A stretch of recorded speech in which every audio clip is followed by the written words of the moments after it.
Welcome to Kumari coastal kitchen. இன்னைக்கு நாம மீன் ரசம் எப்படி பண்ணுறதுன்னு பார்க்கலாம். இந்த மீன் ரசம் பண்ணுறதுக்கு சாலை மீன், மத்தி மீன் இந்த மாதிரி சின்ன சைஸில் மீன் கிடச்சதுன்னா வாங்கி நல்லா கழுவி வச்சுக்கோங்க. சின்ன சைஸ் மீனில் மீன் ரசம் பண்ணாதான் ரொம்பவே டேஸ்ட்டாக இருக்கும்.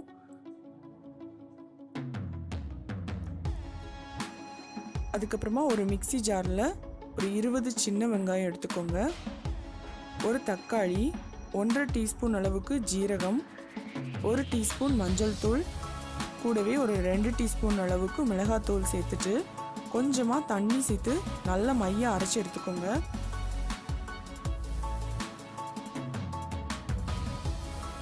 இதுதான் நம்ம மீன் ரசம் பண்ணுறதுக்கு தேவையான மசாலா. இது ஒரு பாத்திரத்தில் ஊற்றிடலாம்.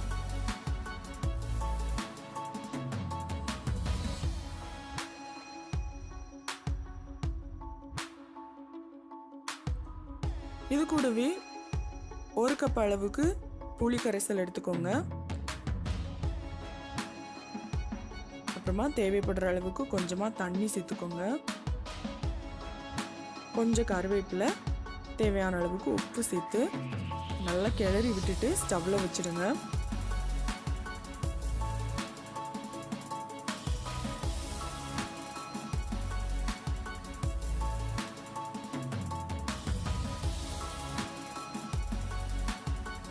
இது கொதிக்க ஆரம்பிக்கிற ஸ்டேஜில் இதில் கழுவி வச்சிருக்கிற மீனை சேர்த்துடலாம்.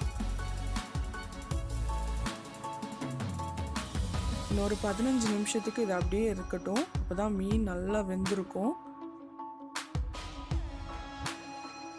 இந்த மீன் ரசம் பண்ணுறது ரொம்பவே ஒரு சுலபமான வேலை.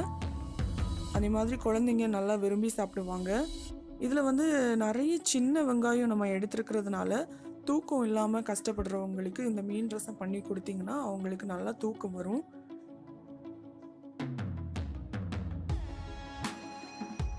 இப்போ நல்லா கொதிக்குது, மீன் நல்லா வந்துடுச்சு.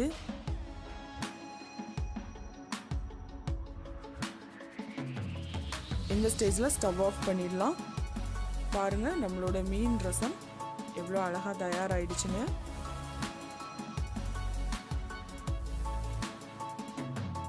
நீங்களும் இந்த மீன் ரசத்தை உங்களோட வீட்டில் ட்ரை பண்ணி பாருங்கள்.